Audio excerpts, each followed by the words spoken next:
बिहार की सियासत में फ्लोर टेस्ट से पहले लालू आवास पर लगातार कई बड़ी बैठकें हो रही हैं। जीतन राम मांझी ने भी 2 मंत्री पदों की मांग करी थी, लेकिन अभी तक उनकी मांग को लेकर अमित शाह या फिर नीतीश कुमार की तरफ से कोई बड़ा बयान सामने नहीं आया।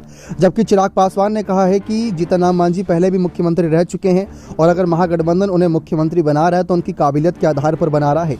रही बात 2 मंत्री पदों की, तो जो उनकी मांग है वह जायज़ है, उस पर कहीं ना कहीं बातचीत होना आवश्यक है। इस बीच अगर हम बात करें तो जीतन राम मांझी फ्लोर टेस्ट से पहले अपने लिए सभी रास्ते खुले रखना चाहते हैं। खबरें हैं कि लगातार महागठबंधन से भी उनकी बातचीत हुई है और खुद जीतन राम मांझी ने इस बात को स्वीकार किया था कि महागठबंधन की तरफ से उन्हें ये ऑफर मिला था।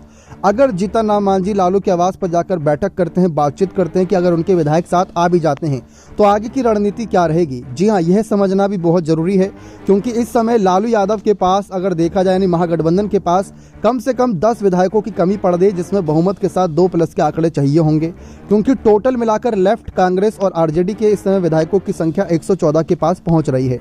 अगर इसमें निर्दलीय और ओवैसी का एक विधायक भी समर्थन कर देता है, अगर कर देता है, क्योंकि निर्दलीय विधायक को भी उनका मन पसंदीदा मंत्री पद एनडीए ने दे ही दिया है, तो ये पाला बदलने की नहीं सोचेंगे। लेकिन अगर कर भी देते हैं तो 16 विधायक यहाँ पर यानी कि 116 विधायक हो जाएंगे। उसके बावजूद भी यहाँ पर 6 विधायकों की कमी पड़ेगी।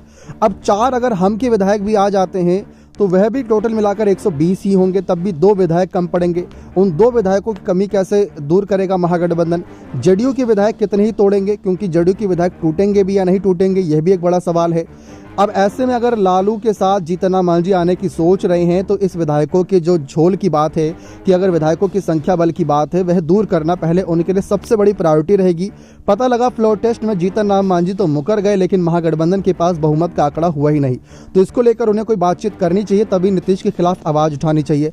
वरना नीतीश भी इतनी बात जानते हैं कि उनके पास 127 से 128 विधायकों का समर्थन है। अगर 4 साथ छोड़ भी जाते हैं तो शायद उनको फर्क नहीं पड़ेगा।